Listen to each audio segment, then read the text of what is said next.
Welcome back to The Explainer. I am absolutely thrilled you're here today because, honestly, we're embarking on a pretty fascinating journey. Have you ever really thought of the human body as like an uncharted territory? Because it really is. It's an incredibly complex, three-dimensional landscape of tissues, organs, and systems. So today, we're going to learn exactly how medical professionals actually map out this 3D landscape. We are going to uncover the universal code that doctors, surgeons, and anatomists use to navigate the literal depths within us, making sure that everyone is always on exactly the same page. Okay, let's dive into this. Imagine you're looking at a patient's medical chart, and it says they have a scar or an injury above the wrist. Think about that for just a second. What does above actually mean in that context? Does it mean 2 or 3 inches up the forearm heading towards the elbow? Or does it mean on the top, like the back side of the hand? See, in our everyday language, words like above, below, or front, well, they're totally subjective. They change completely depending on how we're sitting or standing. But in medicine, that kind of everyday ambiguity isn't just confusing, it can be downright dangerous. So, here is the legend to the map we're exploring today. 1. The anatomy communication problem. 2. Standardizing the body map. 3. Navigating with directional terms. 4. Superficial versus deep. And 5. Why precision matters. All right, let's kick things off with Section 1, the anatomy communication problem. As we just saw with that whole wrist example, vague descriptions can lead to some really serious medical errors. We desperately need a language that leaves absolutely zero room for interpretation. And this quote perfectly captures the goal here. The purpose of this language is not to confuse, but rather to increase precision and reduce medical errors. To actually solve this communication problem, anatomy relies heavily on ancient Greek and Latin roots. Now you might be wondering, why on earth use dead languages? Well, simply because they aren't used in everyday conversation anymore. Their meanings never evolve, they never shift, and they never change over time. They form this incredibly permanent, universal code that helps completely eliminate human error from the equation. Moving right along to Section 2, standardizing the body map. Before we can even think about using a compass or reading a map, we have to know which way is up, right? We have to establish our true north. And in medicine, our true north is what we call the anatomical position. It's a highly standardized stance. The body is upright, feet at shoulder width, toes pointing forward, and, this is absolutely crucial, the upper limbs are held out to each side with the palms of the hands facing forward. Here's why this is just so important. It does not matter if a patient is lying face down, which, by the way, we call prone, or lying face up, which we call supine. Whenever a medical professional describes a location on the body, they are always describing it as if the patient is standing in this exact anatomical position. It completely anchors our perspective.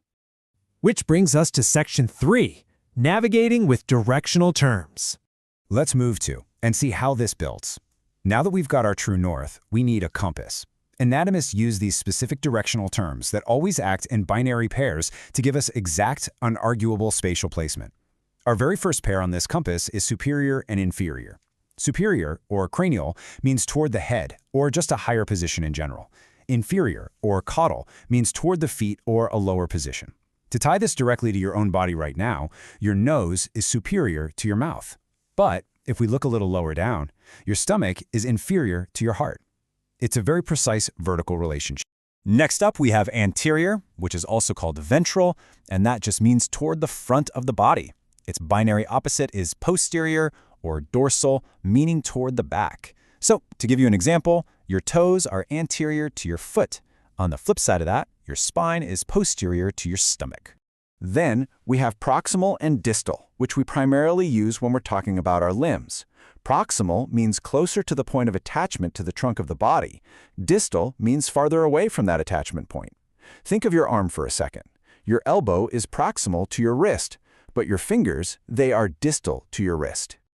Just to quickly summarize the main compass points we've covered so far, and to toss 2 more onto your study guide, we have medial, which means toward the midline of the body, and lateral, which means away from that midline. So your heart is medial to your lungs, while your arms are lateral to your chest. Take just a second to let that framework really settle in. All right, moving into Section 4, superficial versus deep. Now, what's really interesting here is that up until now, our directional terms have mostly just helped us navigate a flat 2D surface. But to completely finish building our compass, we absolutely have to look at the larger context of the body's profound depth. To navigate that depth, the z-axis, we use our final binary pair of directional terms, superficial and deep. Superficial describes a position closer to the surface of the body. Deep describes a position farther away from the surface. Honestly, framing the specific binary pair right alongside terms like superior or anterior is literally the ultimate tool for understanding the full layered topography of the human vessel. Think of it kind of like peeling an onion layer by layer. If we look at the layers of the body, the outermost layer is your skin. It is superficial to practically everything else. Below that, in the middle layers, we find muscles, which are deep to the skin. And right at the core, in the innermost layer, we find our bones and vital organs, which are, you guessed it, deep to the muscles. This actually perfectly illustrates how our body is compartmentalized for protection. It's a classic anatomical fact that the brain is deep to the skull. Our body has what's called a dorsal cavity, which is basically a space along the back side of the body that houses the brain and spinal cord. These incredibly delicate, deep structures of our central nervous system are heavily protected by the superficial armor of our skull and our vertebral column.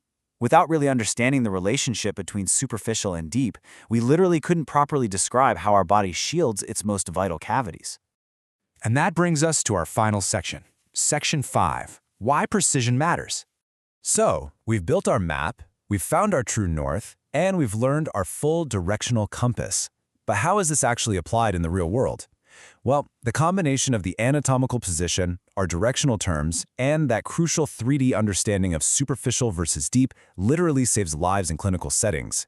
It completely eliminates the dangerous ambiguity of saying something is above the wrist. It ensures perfectly accurate surgical planning. Like, if a patient comes in with pain, healthcare providers can divide the abdomen into 4 quadrants. They don't just say, oh, they have a stomachache. No way. They can document a mass or pain specifically in the right lower quadrant, for instance, which is exactly where the appendix sits. This creates a flawless, universal medical language. So I want to leave you with this thought today. Now that you know the permanent universal code of anatomical terminology, how well can you navigate the map of your own body? The next time you feel an ache, or maybe you're just looking at a scar, try to describe it using your brand new compass. Are you looking at something anterior or posterior? Is it superficial or is it deep? The landscape is totally yours to explore. Thank you so much for joining me on this explainer. Keep mapping and keep learning.